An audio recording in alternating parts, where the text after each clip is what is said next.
Le SIC podcast en mode Rocket, épisode numéro 14 aujourd'hui. Gros menu, nouvelle de dernière heure, bombe dans l'organisation des Canadiens de Montréal, alors que Marco Marciano ira rejoindre Jacob Daubèche et Samuel Montembeault du côté des Canadiens. Que sera la suite des choses du côté de Laval également? Il en sera question. Voyage dans l'Ouest, quand même une belle réussite, 5 points sur une possibilité de 8 pour le plus long voyage de la saison du côté du Rocket de Laval. Blessure de David Renbacker, peut-être plus de peur que de mal, et il était également question d'Owen Beck et de Adam Engstrom. En terminant, un petit mot sur la classique des étoiles de la Ligue américaine qui s'en vient très rapidement. Allez, bon épisode! Le SIC Podcast en mode Rocket.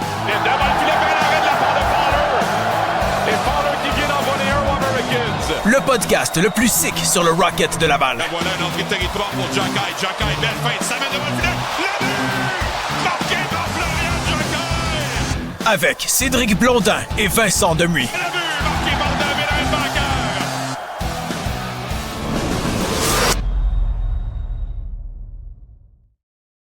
Mercredi 28 janvier 2026, la saison de la Ligue américaine. On arrive dans les 3 derniers mois de la saison. Petit constat des choses.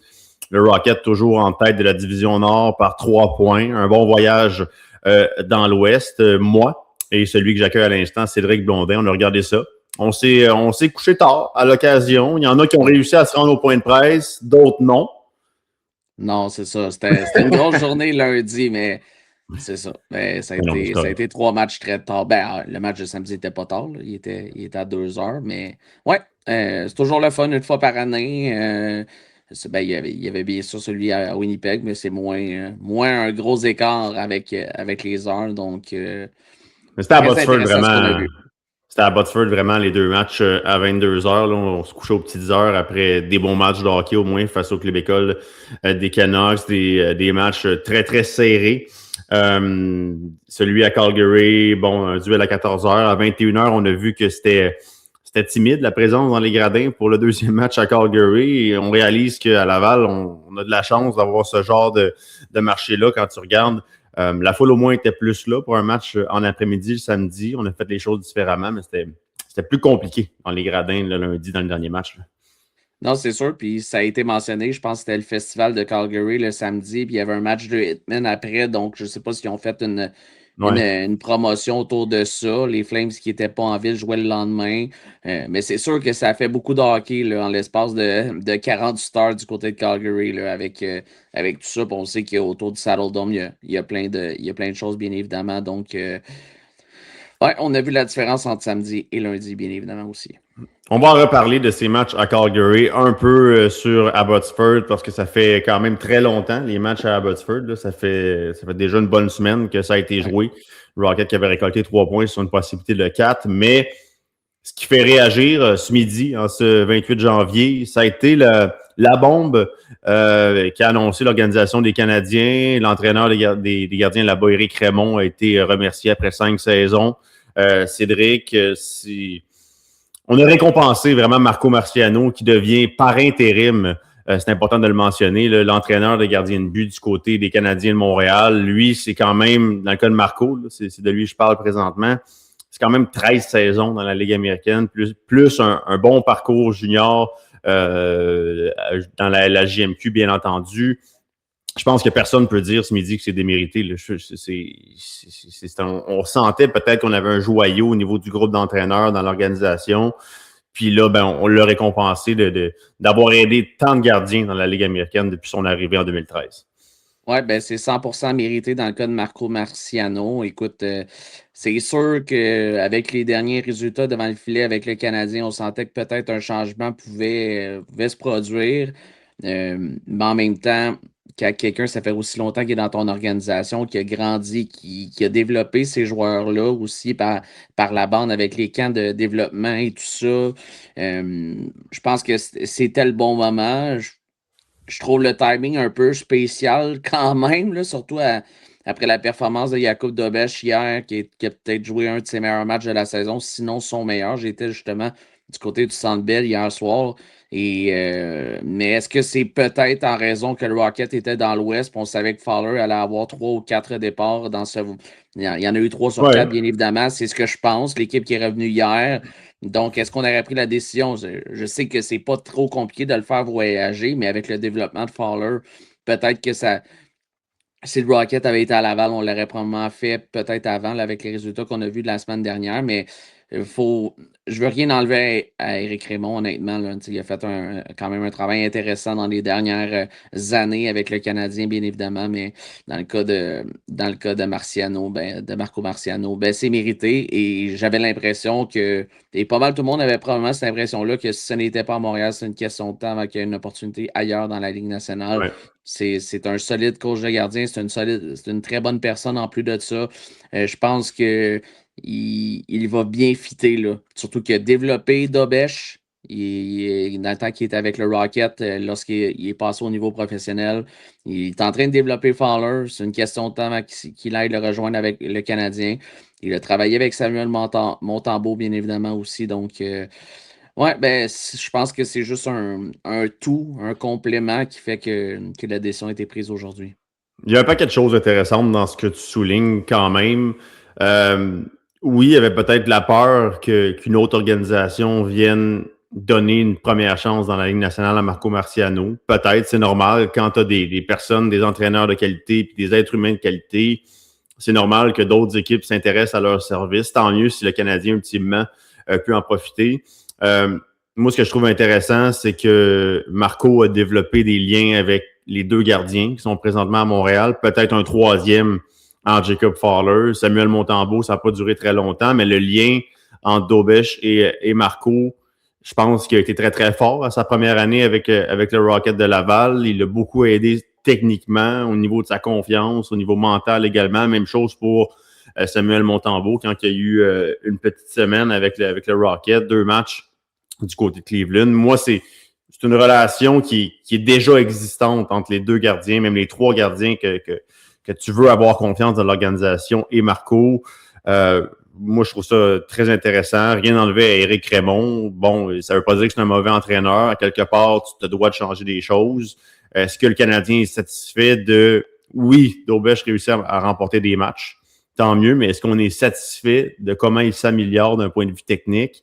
Il y a peut-être ça. Puis pour Samuel Montembeault, c'est un différent problème parce que techniquement, il est excellent. C'est peut-être au niveau mental. Donc, est-ce que là, bien que Samuel Montembeault ait progressé sous Éric Raymond, est-ce que là, tu cherches peut-être un vent nouveau et que ça peut faire du bien à tes 2 gardiens? Peut-être. C'est sûr. Et en tout cas, pour ma part, en regardant les matchs canadiens, lorsque j'ai la chance, il y a un point que je souligne qui est un gros problème depuis le début de la saison, c'est devant le filet. C'est quand même assez évident. Si on regarde les chiffres, simplement là, ça paraît. Mais j'ai pas, peut-être Fowler la chance de le faire à quelques occasions lorsqu'il a joué avec le Canadien, mais ça a été rare qu'un gardien a eu à être un game changer dans une des rencontres, ce que Dobèche a été hier en passant. Mais c'est ça aussi, je pense, qui est intéressant dans ce qui va peut-être arriver. Là, on va voir. On va laisser le temps, bien évidemment, à Marco d'arriver. Il risque, j'imagine, d'être à la pratique dès aujourd'hui, là, le Canadien. Il y était, oui. Il y était ce matin. Mais dans le sens que c'est une question de temps. Et le Canadien se devait de provoquer quelque chose parce que on était rendu là. Je pense qu'on a donné des opportunités à Montembeault. Il y a eu un haut, il y a eu un bas. Dobèche qui gagne, comme tu dis, mais ses chiffres sont pas très, très reluisants. Fowler, je pense que c'est un tout. Des fois, le Canadien joue peut-être un petit peu le bâton serré parce qu'on ne sait pas ce qui va arriver derrière. C'est tout le temps question mentale un peu. Puis je pense que d'avoir une nouvelle voix, ça va aider tout le monde. Puis j'ai hâte de voir les résultats. C'est les chiffres et c'est l'affiche du Canadien qui, je pense qu'avec leur succès, qui sont un peu d'avance là, à mes yeux. Là. Je ne m'attendais pas à ce que le Canadien prenne un step comme ça dès cette année à ce point-là. L'ont fait l'année dernière, bien évidemment, en faisant les séries. Mais ce qui est intéressant, c'est que là, on sent qu'on doit provoquer des choses pour rectifier le tir et d'améliorer la situation de l'équipe. Il y a un paquet de choses qui progressent à un rythme peut-être plus accéléré qu'attendu chez le Canadien de Montréal. mais pas les gardiens de but. Alors, on veut peut-être que la situation des gardiens de but suive la parade. On ne peut pas parler d'énormes progressions cette année. En fait, pas de progression du tout, à mon avis, même si Daubèche réussit à remporter des matchs. D'un point de vue technique, comme je dis, ça se joue au-delà des chiffres dans le cas de Jacob Daubèche. Puis, avec Marco Marciano, il l'a tellement aidé à sa première année parce qu'il était tellement arrivé tout croche à Laval. Mais c'est exactement ça. C'est exactement ça qu'on voit de Jacob Daubèche. J'ai l'impression de revenir 2 ans en arrière. Je me rappelle, j'avais fait 3 matchs en l'espace d'une semaine lorsqu'Anthony était en vacances il y a 2 ans. Justement, Daubèche débutait dans la Ligue américaine, Vincent, et il était tout le temps déporté, il était tout le temps sur le cul, si on peut utiliser l'expression, sur le fessier. Il était à plat ventre très souvent. C'est ce qui est la pire Exact. chose pour un gardien de but parce que tu as complètement perdu le contrôle de ton filet. Puis, juste apporter ça également concernant Marco Marciano. Moi, j'en suis à ma 4e saison à l'analyse des matchs du Rocket de Laval et tous les gardiens que j'ai eu la chance de discuter avec, qui ont parlé de Marco Marciano. Là, il y a Kaden Primo, il y a Jacob Daubèche, il y a également Jacob Fowler, il y a également Capo Kakkonen, Kevin Poulin. On ne passera pas le portrait total, mais tous les gardiens de but ont tellement été élogieux envers Marco Marciano, ont tellement adoré travailler avec lui, que quand tu accumules autant de bonnes citations au sujet d'un entraîneur, évidemment qu'on se doutait que c'était une question de temps. Puis cette relation-là qui a été bâtie entre Marco et ses gardiens de but, bien, quand tu vois les matchs, quand tu vois la progression des gardiens de but, tu comprends que, bon, c'est ce que le joueur disait, c'était pas juste de la frime, c'est vraiment un gros lien qui a été créé, un lien de confiance qui fait en sorte que ça donne des résultats au final. Alors, et il a quand même... Il n'a pas fait 3 saisons à Laval. C'est beaucoup d'expérience qu'il a accumulé dans la Ligue américaine, dans le junior et tout ça. Donc, ça reste encore un jeune entraîneur, mais un jeune qui a tellement de bagages. Et il est prêt. Il est prêt pour la Grande Ligue. Là. Je comprends qu'on y met l'étiquette d'intérim peut-être en raison d'un peu la pression d'arriver comme ça. Pour lui laisser la chance. Je veux pas t'interrompre, mais c'est la meilleure chose pour lui, ça. Oui, intérim. Ça diminue tellement la pression sur Marco. Voilà. C'est hallucinant. Et probablement que le Canadien a dans sa tête, et regarde, c'est intérim, mais c'est une réelle chance. Là. C'est juste un mot dans le titre que tu portes chez le Canadien de Montréal, mais ça, c'est la meilleure chose pour Marco. Ça fait en sorte qu'il peut tellement plus travailler librement. Puis après ça, on verra, mais j'ai quand même bon espoir qu'un jour, le titre d'intérim pourrait être retiré, puis ça, plus rapidement qu'on le pense. Ben oui, absolument. Mais aussi dans le fait que le Rocket est très proche du Canadien, ça veut dire dans toutes les situations, les camps de développement, ça mettons l'équipe est sur la route, il y a un gardien qui est blessé, peut-être qu'on a besoin du support de Marco Marciano. Donc, ça a l'avantage. Il y a une proximité avec le grand club. C'est pas comme certaines formations de la Ligue américaine. Je pense que il est dans le giron, il est rendu là, il connaît le système, il connaît qu'est-ce qu'il y a à faire, le travail qui est fait lors des camps d'entraînement puis tout ça. Donc, je pense que c'est la meilleure chose qu'on donne l'opportunité à quelqu'un. C'est pas tout le temps le cas. Qu'on fait ça, honnêtement, que ce soit des entraîneurs-chefs, des entraîneurs adjoints, c'est pas tout le temps un entraîneur de la Ligue américaine qui est promu. Mais là, je suis content que, comme qu'on le fait avec les joueurs, qui se développent et qu'on le fasse avec un coach qui le mérite amplement. Ça devenait trop évident pour ne pas le faire, Cédric. Maintenant, ce qui intéresse beaucoup les gens qui nous écoutent, bon, what's next pour le Rocket de Laval? Parce que le Rocket se retrouve avec un trou important au sein de son groupe d'entraîneurs, avec une jeune pépite qui est à développer, qui est toujours en développement, qui le sera encore peut-être pour quelques mois, voire années. On ne peut pas laisser ce trou béant-là trop longtemps.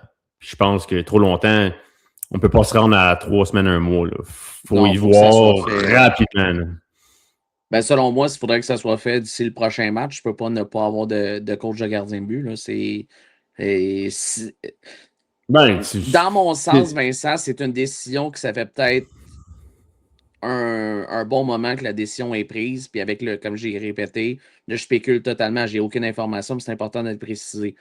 Mais avec le Canadien avec le Rocket dans l'Ouest, les 3 départs sur 4 qui étaient probablement déjà prévus à Jacob Fowler, vraiment qu'il y a du travail qui était déjà fait en coulisses D'après moi, et peut-être qu'on pourra avoir des nouvelles dans les prochaines heures et d'ici le prochain match du Rocket vendredi à Syracuse. Bon, là, on va, pour le bien de la discussion, on va quand même sortir quelques noms. J'ai fait de l'exercice ce matin, puis c'est des gars, peut-être même que toi, Cédric, tu connais plus que moi, parce que tu es encore le descripteur d'une équipe de la JMQ, la Madeleine Blainville-Beaubriand, puis il y a plusieurs candidats locaux. Je pense que c'est important d'ouvrir cette porte-là. Moi, je considère ça. C'est important. Oh, le micro, bon, mon Dieu. C'est important. Ce que je voulais dire, c'est que j'étais dans une envolée spectaculaire. Je pense que c'est important d'ouvrir cette porte-là à des gens du Québec. Je considère que c'était très important parce qu'il y a des candidats intéressants. C'est pas parce qu'il n'y en a pas. Bon, il y en a un qui est dans la Ligue américaine qu'on a tous les deux bien connu à l'Armada de Blainville-Beaubriand, qui est à Syracuse. C'est un candidat qu'on soulève, Maxime Vaillancourt. Pourrait-il recevoir un appel? C'est un nom intéressant à amener, mais en même temps, est-ce que lui voudrait délaisser un projet qui est impliqué depuis 2023 du côté du Crunch? Je sais que, de ce que j'ai vu, Maxime Vaillancourt a fait un très, très bon travail avec Brandon Alverson devant le filet là-bas. Ouais, mais en plus, c'est en pleine saison. Là. Mais oui, ça part du gars. Là. Et il travaille avec Joël Bouchard, qui lui a donné une de ses chances avec l'Armada avant de passer. Lorsqu'il a eu la chance d'avoir un poste dans la Ligue américaine, c'est qui l'a appelé? C'est Joël Bouchard aussi. Mm-hmm. Il y a beaucoup de relations, même avec Dan Jacob, bien évidemment, aussi, mais ça me surprendrait en raison du fait que c'est en pleine saison. Puis, ouais, mais en même temps, Cédric, quand le Canadien de Montréal appelle, t'es un Québécois, tu as quand même quelques ancres, un ancre avec Daniel Jacob. C'est un appel intéressant à recevoir. Je dis pas que Maxime le ferait, mais c'est un appel qui est le fun à recevoir pareil. Ça serait le choix logique, honnêtement. Parce qu'en plus de ça, c'est un très bon ami à Marco Marciano. Et c'est lui qui a pris sa place avec l'Armada lorsque Marco a eu la promotion avec le club école du Canadien, bien évidemment. Donc, ce serait une suite logique et intéressante. Mais en même temps, est-ce que le Lightning, parce que oui, le Crunch, ça reste que c'est l'organisation du Lightning de Tampa Bay. Est-ce qu'ils seront intéressés à vouloir laisser partir celui qui est la voix, celui qui développe les gardiens? Oui, il n'y a pas de grand espoir non plus là, en ce moment du côté du Crunch, mais c'est intéressant de le noter. Donc, en pleine saison, moi, je ne sais pas. Je ne sais pas, je m'attends peut-être plus à une surprise que d'autres choses en raison de ça. Mais parlons-en. Mais moi, j'en ai. J'ai fait l'exercice ce matin parce qu'il y a des candidats présentement qui sont dans la JMQ. On pourrait ouvrir les portes du hockey professionnel à quelqu'un.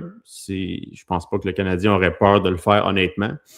Il y a deux noms que j'aimais beaucoup dans ma recherche ce matin. Un qui a plus d'expérience que l'autre, puis possiblement que je suis dans les patates, que ça se jouera pas là. Peut-être que ce sera un candidat surprise, mais moi, j'aimais bien quand même la candidature d'Olivier Michaud, qui est du côté des Voltigeurs de Drummondville, travaille avec un petit bijou cette année, que tu connais plus que moi, Cédric, le Tchèque Yann Laris, qui est un espoir pour le prochain repêchage.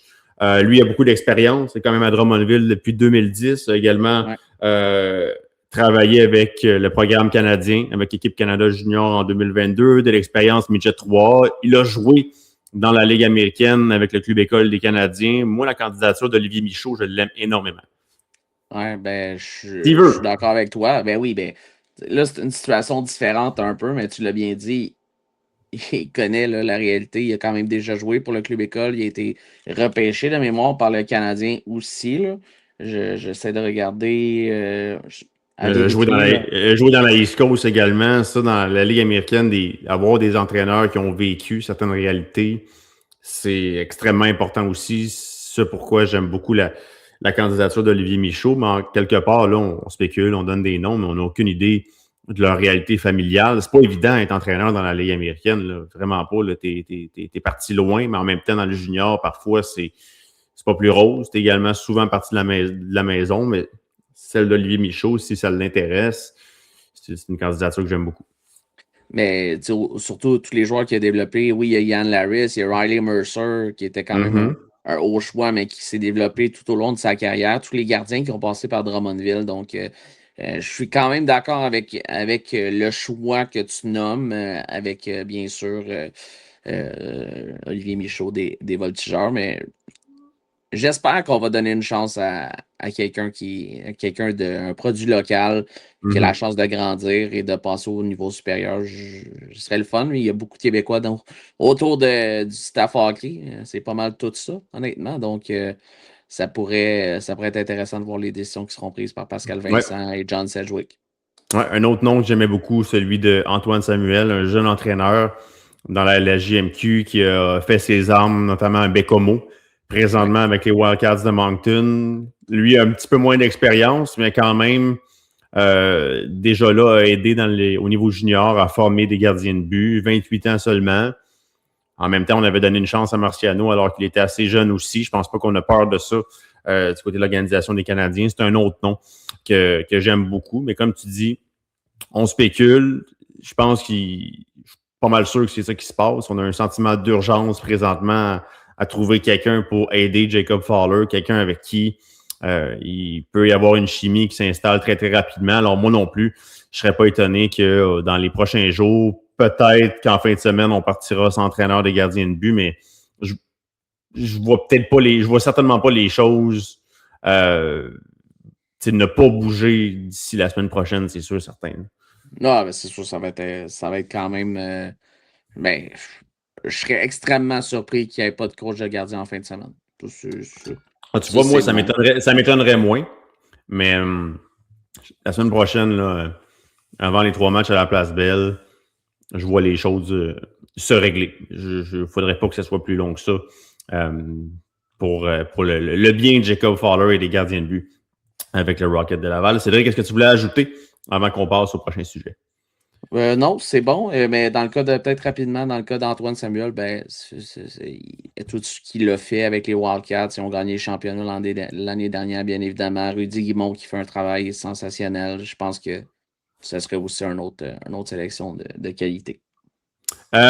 Pour faire le pont vers le prochain sujet, Cédric, le Rocket, c'est quand même 5 points sur une possibilité de 8 dans le dernier voyage à Abbotsford et à Calgary face à 2 équipes meilleures que leur fiche l'indiquait. Je pense que c'est assez clair. Abbotsford qui ont retrouvé certaines plumes intéressantes. Calgary, bon, je pense que Zane Parek valait le prix d'admission à lui seul. Quel joueur spectaculaire qui a ses défauts. Mais avant d'en parler, je veux qu'on ait entendre Pascal Vincent au sujet justement de cette récolte de points, son opinion d'ensemble sur les 4 derniers matchs du Rocket de Laval. Voici Pascal Vincent. Ouais, si je regarde l'ensemble du voyage, absolument. On a joué des bons matchs. On a trouvé des façons de gagner. Le premier match ici, le premier match à Abbotsford, dans des environnements plutôt hostiles. Donc, je pense que c'est aussi des belles expériences pour nos jeunes joueurs. Là, ils grandissent dans tout ça. Donc, dans l'ensemble, il y a beaucoup plus de positifs que de négatifs, absolument. Je pense qu'on peut dire que Pascal voit son verre à moitié plein avec raison. Je pense que c'est un très bon voyage pour le Rocket de Laval qui a bien failli dans le dernier match à Calgary trouver une façon de gagner, de remonter ce déficit de 4-0. On a joué un bon match la veille, pas la veille, mais le premier match à Calgary où on a vraiment capitalisé sur nos occasions. Puis, ça a été 4 matchs quand même assez serrés et le Rocket qui repart avec 5 points. Je pense que j'avais prédit 6 points. J'étais pas loin et c'est un bon voyage. Tu avais dit 6 sur 12, pas 6 sur 8. Parce que tu 6 sur 12, tu avais calculé les 2 matchs à Syracuse, Toronto? Non, j'avais dit 6 sur 8. Ça reste quand même OK. Mais en même temps, pourquoi le Rocket n'a pas ramené 8 points sur 8, d'après toi, Vincent? Je te pose la question. Sais pas, je te laisse l'indiscipline, tu vas dire? Ou Regarde, dans le match numéro 1 à Abbotsford, les 3 buts sont en avantage numérique. Tu es forcé de remporter le match avec un but avec quelques secondes à faire en troisième. Le but de Florian Jacquet. 5 pénalités le lendemain contre Abbotsford. Tu perds en prolongation, bien évidemment, mais la pénalité d'Alex Belzile dans le match de lundi qui a vraiment un peu cassé les jambes du Rocket qui venait de marquer 3 fois rapidement pour revenir dans le match.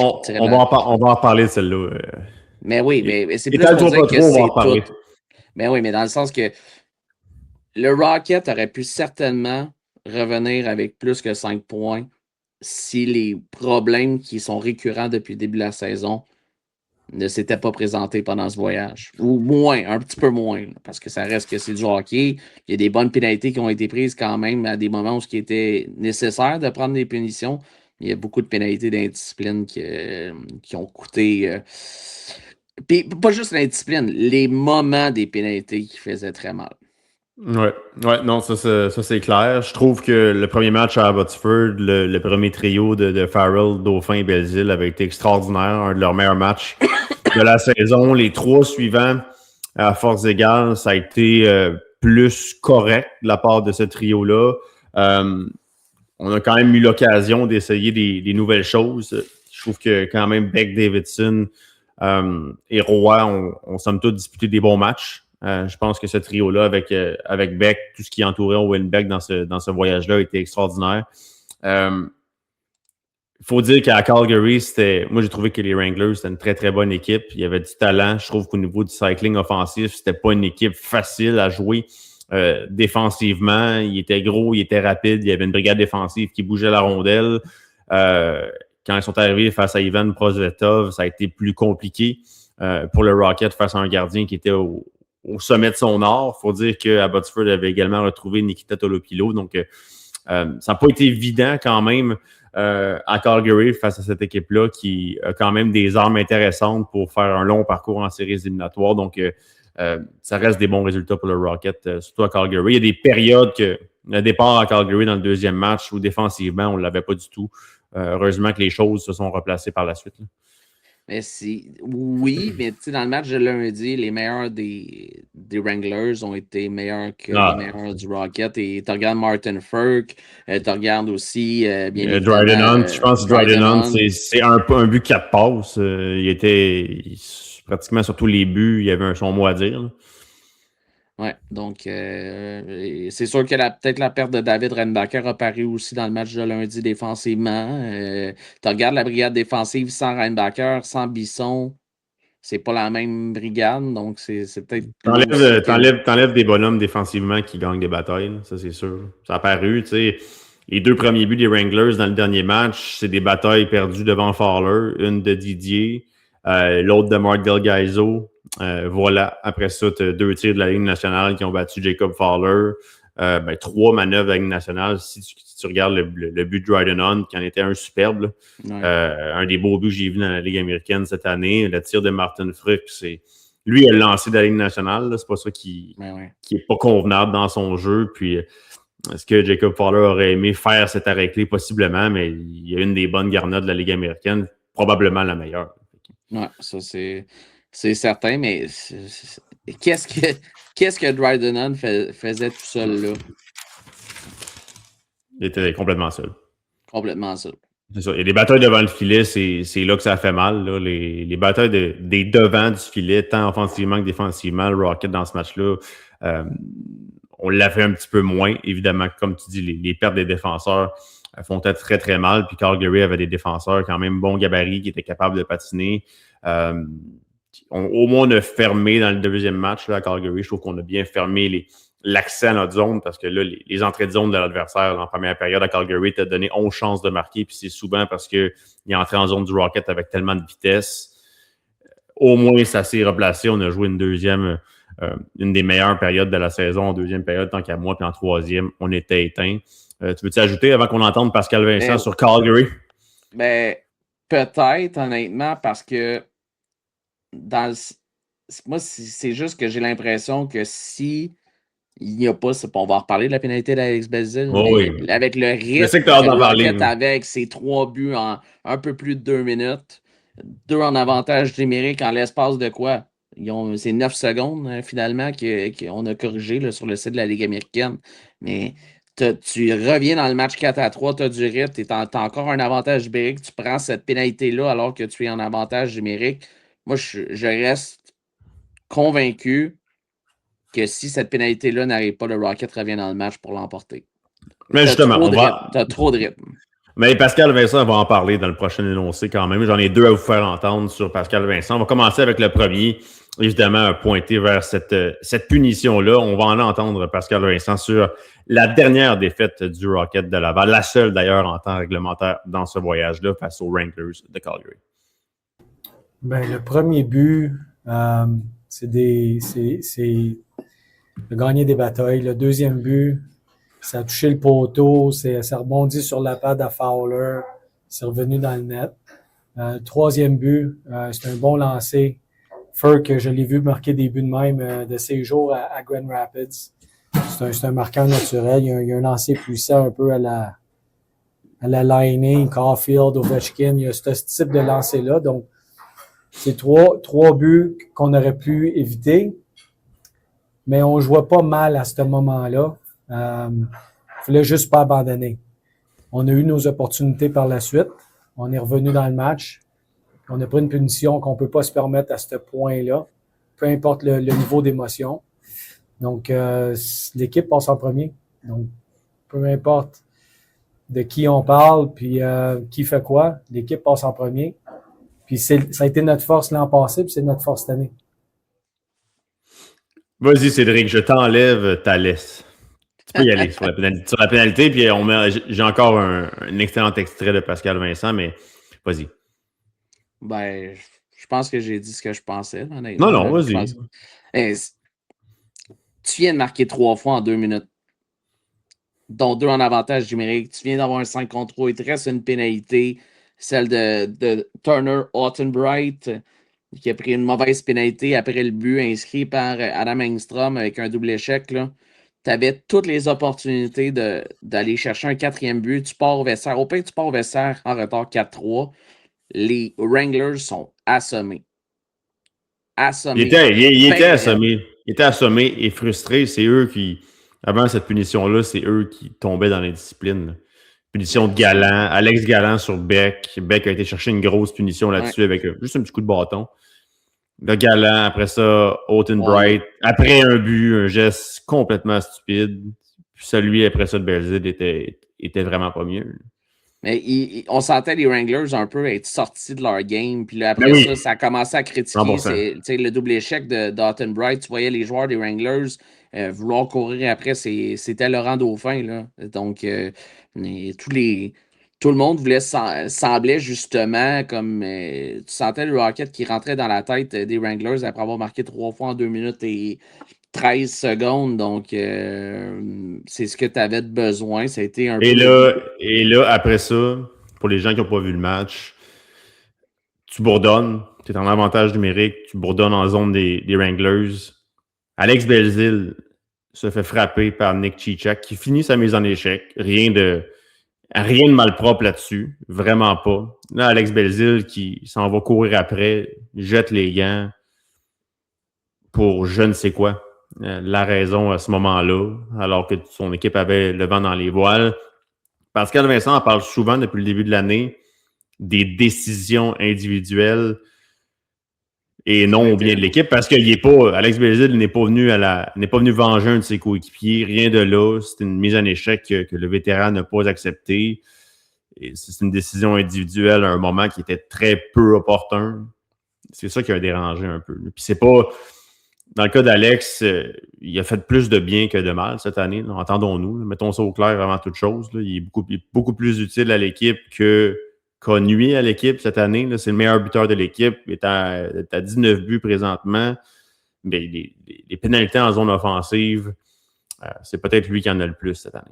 Oh, ça c'est sûr. C'est arrivé quand même quelques fois. Donc, il y a accumulation. Ce que je veux dire, c'est que c'est pas la première. Là, il y a accumulation. Puis je suis sûr qu'Alex, le gars, il est bien trop intelligent pour ne pas le savoir. Là, je veux dire, je suis sûr qu'il prend ça avec beaucoup d'humilité. Puis je suis certain qu'il y a eu déjà une bonne discussion avec Pascal Vincent, des attentes que Pascal a envers un vétéran de 34 ans de la sorte, des choses qui sont acceptables, des choses qui le sont moins. Puis pourtant, ça s'était placé un petit peu dans le cas de Belzile. Là, ça n'a pas fait. C'était pas le temps de prendre une vengeance personnelle. Faut que tu sois aware de la situation. Tu as du rythme. Tout le monde, les Wranglers, comme je dis, sont shakés bien raides. C'est pas le moment. Tu es en avantage numérique en plus de ça. Sur la deuxième pénalité du 5 contre 3 qui vient de la première qui était effacée là, suite au but inscrit par Farrell. Mais ouais, en plus de ça, tu fais ça pendant que tu es en avantage numérique.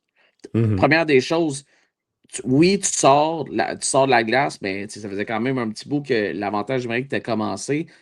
Tu es à bout de souffle. Ça fait peut-être une minute, tu es sur la glace dans le cas de Belzile.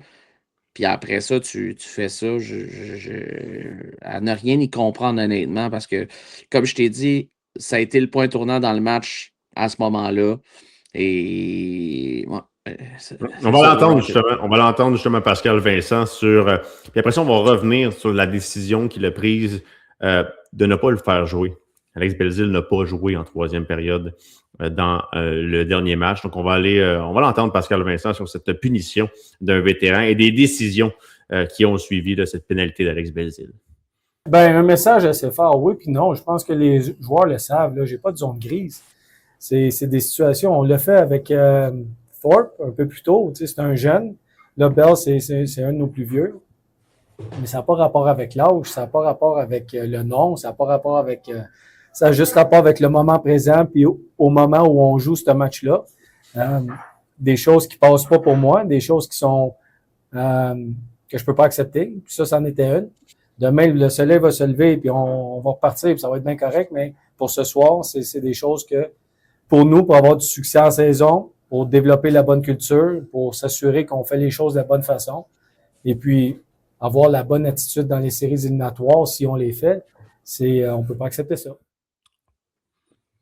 Ouais. Moi, la question que je... Non, il n'y a pas le choix, mais c'est moi qui ai posé la question à Pascal Vincent, dans le sens où Pascal, c'est quand même pas Tyler Thorpe, c'est une chose. C'est un jeune joueur, c'est pas une arme offensive, il y a le contexte du match aussi. C'était un statement dans la culture d'équipe, la décision de ne pas faire jouer Tyler Thorpe il y a quelques semaines. Mais là, tu es allé à un autre niveau. Pour moi, tu es allé à un autre niveau. C'était pas la première fois. Non. Mais veux-tu savoir pourquoi tu es allé à un autre niveau? Vas-y. Pourquoi je pense ça? Tu es dans un contexte de match où tu avais besoin de but. Tu assois non seulement un vétéran, un gars qui est respecté. C'était la bonne chose à faire. Là. Oh, je te dis pourquoi je le vois comme c'était un statement. Tu avais besoin d'un but, tu assois ton meilleur buteur, un vétéran, un gars qui est respecté. Évidemment que c'est sûr que ça a jeté une douche d'eau froide. Puis je suis persuadé que Pascal Vincent, dans sa tête, entre la deuxième et la troisième période, il a dû dire OK, peut-être qu'en faisant ça, ça va peut-être scier les jambes un peu à mon club. À court terme, je me nuis, peut-être dans ce match-là. Mais à moyen et à long terme, ça va payer. Je pense que c'est ça que c'est. Ben, absolument. C'est ça que tu veux. C'est exactement ça. C'est la culture d'équipe. C'est pour ça que le Rocket est bien positionné pour compétitionner tard cette année. Je ne vais pas dire cet été, mais ce printemps. Donc, mais si tu ne fais pas ça, ça n'envoie pas le bon message. Non. Je suis très d'accord avec la décision. C'est juste que pourquoi moi je le vois comme un statement quand même assez énorme. Puis Pascal Vincent, des échos que j'avais eus avant son arrivée à Laval, puis c'est exactement ce qu'on voit avec le Rocket. C'est un entraîneur exigeant, mais fair. Il est juste. 100%. Là, il l'a été. C'est juste qu'il y en a tellement eu des pénalités comme ça, puis c'est un gros statement parce qu'il y a d'autres choses dans le match qui ont mené à cette défaite du Rocket, mais pour moi, c'est comme je l'ai dit tantôt, puis je vais le répéter, s'il n'y a pas cette pénalité-là, le Rocket revient dans le match selon moi, puis c'est mon opinion, j'ai le droit de me tromper, mais comment cette équipe-là, quand elle joue quand elle marque des buts rapprochés, comment elle commence à jouer puis à avoir la possession de la rondelle en zone offensive avec le cycling, la part des défensifs. À ce moment-là, on était rapide, on était connecté avec la rondelle. Non, je suis quand même d'accord. Ce qui est arrivé, c'est qu'on ne s'est pas donné de chance de voir si on était capable de surmonter l'écart avec cette punition. Puis on l'a vu en troisième période. C'était une troisième période qui était plus longue à regarder. Les Wranglers qui protégeaient leur avance. Le Rocket qui avait un petit peu perdu son arme en troisième période. Ouais. Ça scie les jambes. Ouais, à 100%. Changeons de sujet à propos de cette pénalité de Belzile. Puis en terminant, là, attendez-vous pas à ce qu'Alex Belzile soit assis dans les gradins à Syracuse. Pascal Vincent l'a dit, vous l'avez entendu, le soleil se lève le lendemain, puis on passe à autre chose. Tyler Thorpe, ça avait été la même affaire. Il n'avait pas joué en troisième période. C'était la conséquence. À toi de me prouver que tu es capable d'être meilleur dans un futur rapproché ou même plus éloigné. Donc, Alex Belzile, il n'y aura pas d'autre réprimande. Et Alex le sait. Alex le sait. Le sait que c'était pas la chose à faire. Puis ça aussi, c'est l'expérience qui rentre en ligne de compte. As-tu le goût de parler un peu de Owen Beck et de Adam Engstrom? Moi, oui, en tout cas. Vas-y. Parlons-en. Adam Engstrom étant Adam Engstrom, de loin le meilleur défenseur de l'équipe, va aller d'ailleurs à la Classique des Étoiles. C'est un défenseur qui m'apparaît mûr pour la Ligue nationale. Pendant ce temps, le Rocket en profite de sa présence. Il y a un petit revirement de sa part du côté de Calgary, mais en même temps, c'est quoi, 2 buts en fin de semaine face aux Wranglers. Son tir des poignets commence de plus en plus à avoir confiance. Quel défenseur extraordinaire. Puis, j'ai été content de voir que Owen Beck a peut-être été le meilleur attaquant là, dans les derniers matchs. Là. À force égale, pour moi, Owen l'a été avec Adam Engstrom. Quand c'est tes jeunes qui tirent comme ça, c'est énormément positif. Oui, c'est sûr. Dans le cas d'Engstrom, qu'est-ce que je regarde et qui attire mon regard, là, c'est que dans ce voyage-là, c'est 16 lancés en 4 matchs. Ouais, non, c'est... Pour un défenseur, pas un attaquant, un défenseur, et même contre Manitoba il y a 2 semaines, 7 lancés dans un match. C'est le nombre de lancers de qualité. Et puis, c'est là aussi, ce sont des lancers de qualité. Ouais. C'est des tirs qui sont cadrés, c'est ce qui fait qu'il y a du succès. C'est pour ça aussi que le Rocket a besoin en ce moment d'Adam Engstrom. Et peut-être en profiter le temps que ça dure, parce que d'après moi, c'est pas impossible que ça ne dure pas trop longtemps dans le cas d'Engstrom, mais on sait qu'il est prêt pour la Ligue nationale. On va lui souhaiter à lui. On va lui souhaiter à lui qui... je dis pas qu'il n'y a plus rien à gagner dans la Ligue américaine, mais je tape sur le même clou depuis plusieurs semaines. Pour moi, pour son développement, plus à gagner d'être dans la Ligue nationale présentement, en ne pas se dénaturant. Je pense que c'est un défenseur qui aime avoir la rondelle, qui est capable de la protéger, qui est capable de prendre des bonnes décisions sous pression. Présentement, c'est ce qu'il fait. Puis, il ouvre tellement des jeux pour ses coéquipiers. Puis, tellement rares sont les revirements d'Adam Engstrom, tellement bons sont ses replis défensifs. C'est une question de temps. Mais on a moins parlé d'Owen Beck dans les dernières semaines. Pour moi, c'est... on dirait qu'il a compris ce qu'il doit faire pour retrouver la Ligue nationale, même s'il est dans la Ligue américaine, donner la rondelle rapidement, constamment être en mouvement, être capable d'être physique. Quelle passe d'ailleurs sur le but de Davidson. Là, c'est le premier but à Calgary qui a vraiment donné beaucoup de rythme. Une passe excessivement rapide. Puis je regardais la chimie. Cette chimie-là, elle est indélogeable avec Philippe Méchard, avec Davidson. Ce trio-là, oui, ils ont été séparés de temps en temps. Pascal les a réunis dans le dernier match, un petit bout du premier match à Calgary. Ces trois-là, ça marche. Ouais. Surtout Méchard avec Owen, c'est 2 joueurs qui... Leur cerveau, on dirait qu'on pense pareil, on joue avec la même cadence, on est rapide, puis quand tu as Jared, tu le sais, c'est le franc-tireur sur le trio. Ça a été pour moi, là, peut-être pas le meilleur trio dans le dernier match, là, parce que le trio de Jacquard, Condota et Roy, je l'ai trouvé excellent. Au niveau des chances de marquer, c'est eux qui en ont récolté le plus. Mais quand même 3 bonnes chances face à Calgary. Et tous les matchs que Beck a joué dans ce match-là, il s'est passé quelque chose, peu importe il était avec qui. Ouais, mais tu l'as bien dit au début, Vincent. C'est juste que lui, en début de saison, Pascal Vincent, il a dit faut que tu saisisses, tu vois tes opportunités. Qu'est-ce que ça te prend pour être capable de prendre cette chaise-là? Qu'est-ce que tu dois développer? Parce que si tu veux devenir comme Nick Suzuki, aller chercher de jouer de la façon, c'est pas comme ça que tu vas avoir ta place avec le Canadien, parce que c'est pas ce que le Canadien a besoin. Mais lui, en ce moment, il a pris cette information-là, il s'est ajusté parce qu'on a vu une progression. Il est allé avec le Canadien, il a rempli un bon rôle là-bas lorsque Jake Evans était blessé. Il est revenu. Là, ça aurait été facile pour lui de vouloir peut-être reprendre un rôle plus offensif, mais l'offensive va toujours nuire. Il est allé quand même chercher 3 points dans les 2 derniers matchs. Il est allé chercher des points, mais c'est son jeu complet qui fait qu'il va avoir du succès et qu'il va avoir sa place dans la Ligue nationale un jour à temps plein. C'est Mais on veut ce qu'on veut que Winbeck fasse, give and go. Donne la rondelle, part. T'es rapide, t'as beaucoup de patins, donne la rondelle, part. Donne la rondelle, part. C'est exactement ce qu'il a fait. Sers-toi de ta force physique le long des rampes. En échec avant, t'es fort, t'es rapide. En échec avant, on a toujours besoin de ce genre de joueur-là.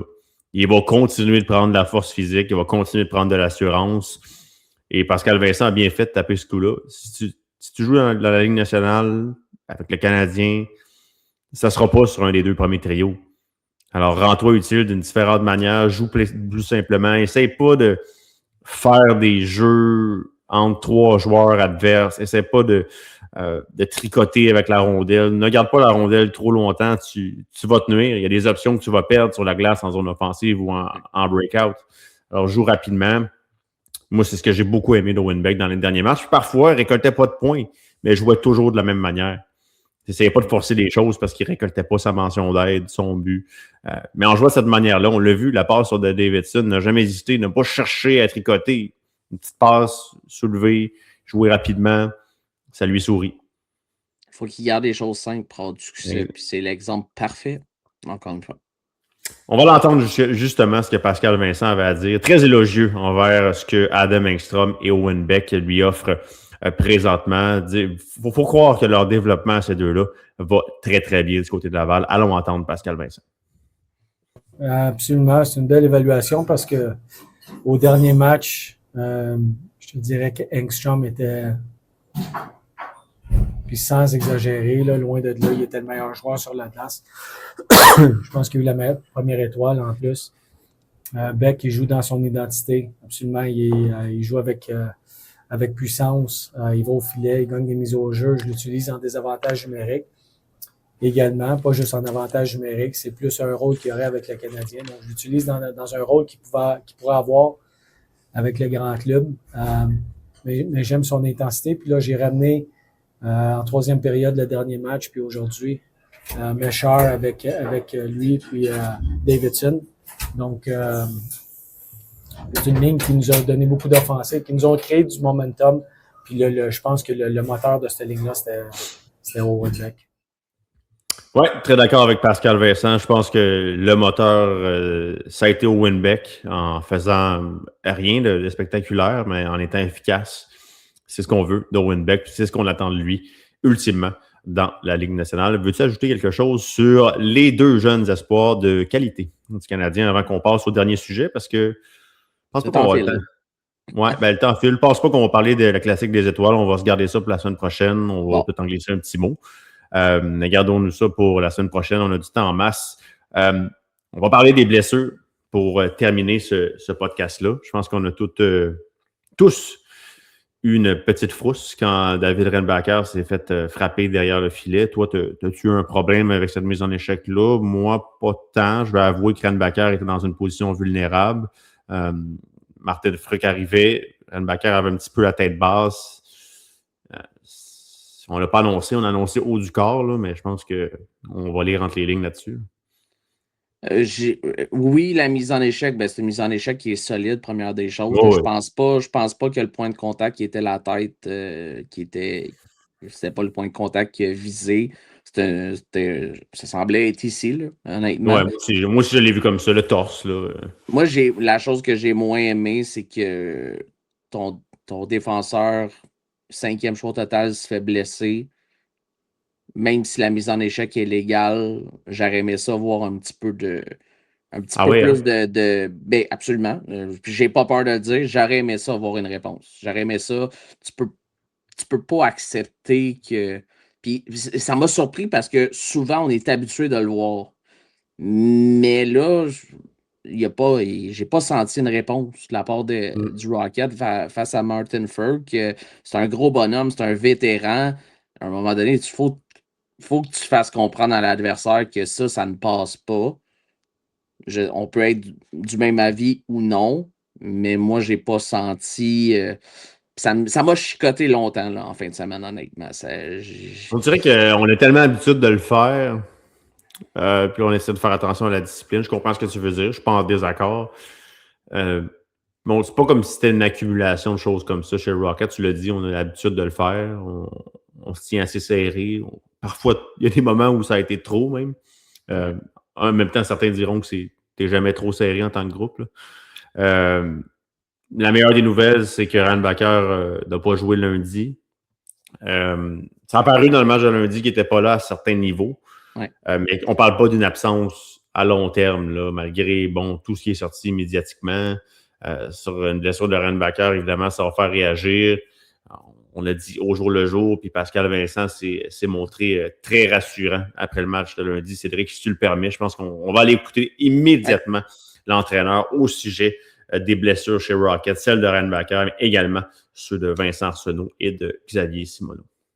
Là, il va pratiquer, puis j'ai bon espoir qu'il va jouer. Pour Xavier également, il y a des chances qu'il joue. Au jour le jour, lui, il se rapproche.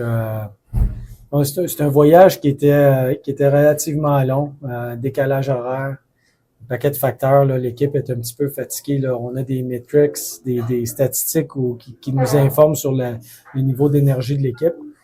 Et puis, l'équipe a besoin d'un petit peu de repos. Donc, demain, on va voyager. Après ça va être une journée de repos. Ensuite, on s'en va là, à Syracuse. Donc, à ce moment-là, Simoneau devrait être en mesure de revenir au jeu et d'être disponible du moins. Même chose pour Vincent Arsenault. Bon, voilà, le début de sa réponse.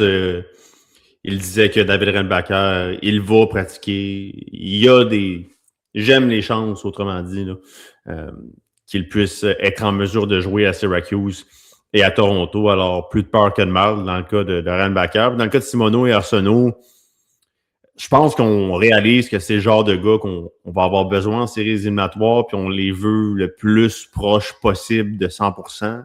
Ouais. En tant que Pascal, c'est clair que si on était dans une semaine éliminatoire avec des matchs éliminatoires, possiblement que ces deux-là auraient été en mesure de revêtir l'uniforme, mais là, on est en ce qu'on appelle en load management. On gère l'énergie de nos troupes présentement, puis c'est parfaitement normal avec des gars qui ne lésinent pas leur corps présence après présence. Je parle ici de plus de Vincent et de Xavier. Surtout avec la profondeur qu'il y a à l'attaque. Mm-hmm. Honnêtement, tu as le luxe de donner bien joué. De temps. Denis a bien joué. Will Denis a été appelé à jouer. Il était très bon. Thorpe, ça ne s'est pas joué là au niveau d'une mauvaise performance. Luke Talk également. Donc, ces gars-là t'en ont donné. Là. On peut en parler de Denis et de Thorpe? Qu'est-ce qui est arrivé du côté rapidement en 2 minutes? Rapidement. Le combat de Thorpe, là, on s'en est parlé. Là. Le combat de Thorpe. On s'en est parlé ensemble, on a aimé ça les deux. On sait que c'est quelque chose qu'il est certainement capable de faire avec son gabarit, mais c'est quelque chose qu'il doit amener dans sa game, c'est certain. Il ne faut pas oublier qu'il a encore 20 ans, puis c'est quand même intimidant de te battre comme ça à 20 ans dans la Ligue américaine face à des hommes qui sont plus vieux que 20 ans, bien évidemment, plus forts physiquement, plus matures. On salue Joe Hansen qui c'est lui qui a subi une petite coupure à la suite de ce combat-là. Mais évidemment, Tyler Thorpe, s'il veut graduer dans la Ligue nationale, doit amener ça. Puis, il ne doit pas avoir peur de le faire dans les moments qui sont opportuns. Rappelons-le. Puis, ça a été une bataille, une bagarre de rue entre ces deux-là. Là. Ouais. Puis même Denis Jamie, là, il a frappé un joueur très solidement. Il a répondu à l'appel, même si la mise en échec était pas mal solide, mais c'est bien de voir un gars comme Denis que c'est moins peut-être une facette de lui qui évoluait dans les collèges américains, donc c'est pas nécessairement... Non, a été bon. Même Luke Talk, je pense dans le dernier match, est venu frapper solidement Alex Galland qui le regardait après voulant dire « T'as pas peur, toi? » Alex Galland, c'est un des très, très toughs de la Ligue américaine. Puis le Talk, à un moment donné, il l'a frappé, puis... il y a eu peut-être une petite attaque verbale de la part de Galland. Mais bon, là-bas, la meilleure des nouvelles, c'est que les chances sont quand même bonnes que Ryan Backer peut jouer en fin de semaine, poursuivre son développement. Et Pascal Vincent va avoir des cartes de plus avec Xavier Simoneau et Vincent Arsenault.